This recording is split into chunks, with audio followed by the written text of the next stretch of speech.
মানুহ ওলাই যাব পৰা নাই, যিসকলক আমি প্ৰতিনিয়ত চৰ্চা কৰি থাকিব লগা হৈছে, সেই সকলো ব্যক্তিৰ ভিতৰত অন্যতম গৰাকী হৈছে তৰুণৰাম ফুকন। গতিকে দেশৰ প্ৰতি অমলিন শ্ৰদ্ধা কৃতজ্ঞতাৰ ত্যাগৰ বাবে তৰুণৰাম ফুকন যে সদায় আমাৰ মাজত যেনিবা এনেকুৱা কথা নহয়। তৰুণৰাম ফুকনক লগ পোৱা মানুহ বা তৰুণৰাম ফুকনৰ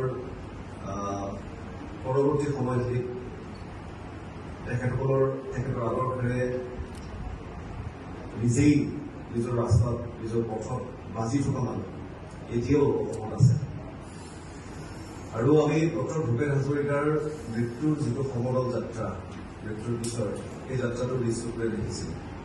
কিন্তু আমি কিতাপত পঢ়িবলৈ পাওঁ যে অসমত ডক্টৰ ভূপেন হাজৰিকাৰ মৃত্যুৰ আগতে দুটা এনেকুৱা সমদল হৈছিল, আৰু সেই সমদল দুটা হৈছিল, এগৰাকী আছিল নবীন চন্দ্ৰ বৰদলৈৰ মৃত্যুৰ সময়ত বৰ্মন শংকৰদেৱ বিদ্যানিকেতন তামোলপুৰৰ 8ম শ্ৰেণীৰ ছাত্ৰী।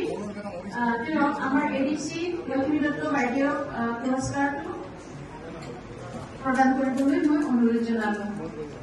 এয়া প্ৰস্তুতি বৰ্মন তামোলপুৰৰ শংকৰদেৱ বিদ্যানিকেতনৰ পৰা আশাসুলীয়া প্ৰচেষ্টাৰ ফলতে 1926 চনৰ যি পানী অধিৱেশনত মহাত্মা গান্ধী অসমলৈ আহিছিলে, তেওঁলোকৰ এটা ডাঙৰ ভূমিকা আছিলে। কাৰণ তৰুণৰাম ফুকন, গোপীনাথ বৰদলৈ, নবীন চন্দ্ৰ বৰদলৈৰ দৰে নেতাই সেই সময়ত তেওঁলোকক এইটো বৰ্তমান দিয়াবলৈ সক্ষম হৈছিলে যে